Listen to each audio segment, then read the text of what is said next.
What's up, guys? Today I'm going to talk about why I touch and go and why I feel like it's a better benefit for me and, well, in general for everybody than um, resetting after each one. Now, don't get me wrong, there is a time to reset and hit a deadlift, but for overall, the you get more benefits out of touch and go. And like I said, everybody know my thoughts about controlling weight. So, um, first thing with touch and go is obviously you're controlling the weight. Um, if you think about it, or all the videos, if you have seen somebody deadlift and you see the weight coming down, they're not controlling it. It seems as if the weight is pulling them down if they don't let it go. Um, and the thing is that their core cannot handle that weight. They are they're actually just moving the weight instead of controlling and having influence over the rate. So touch and go, what that really does is when you go down and touch at a controlled manner, you're maintaining that amount of pressure on that body the whole time, being able to maintain, building up that compression strength, um, and that creates an endurance to be able to grind out weight and hold form. People cannot hold form because they cannot control the weight down. Obvious. It's very simple, but people just don't think about it. So that's the whole thing. Out of all the reps and sets that I do, I still can maintain and hold and control that weight down without my core cracking or budging. So if that's the case, what do you think I can do with a one rep? No matter how slow that weight goes, it's going to come up because I can maintain my form.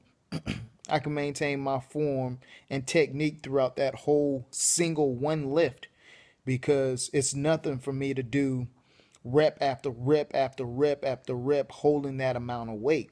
Even if it is lighter, I'm building up compression strength. So people just want to explode and use momentum to get weight up because they can't actually maintain and control that weight. That's why a big majority of the people um, form breaks pretty easy because they don't lift to control weight. They lift to just move it.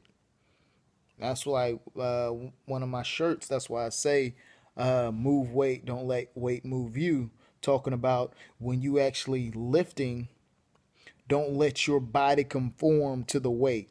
Okay, that body stays there nice and tight and control, and you're pushing the weight up, and it won't have any influence on you. You only give influence on the bar.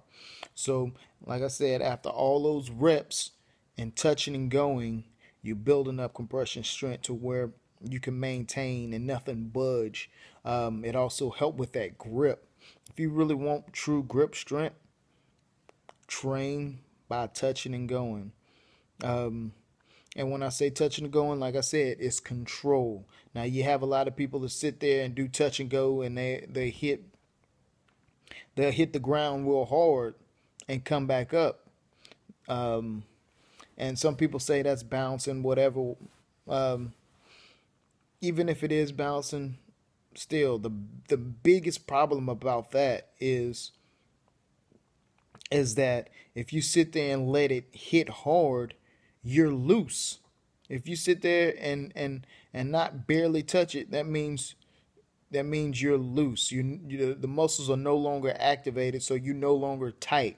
So each time you touch and come back up, each time you touch and it hits hard and you come back up, you looser and looser, and that's where that form just breaks because that core just caves in because you're no longer tight.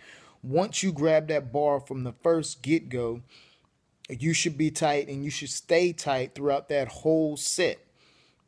Now, another thing about um, touch and going, and it benefits your one rep because my methods of actually deadlifting is you have to create that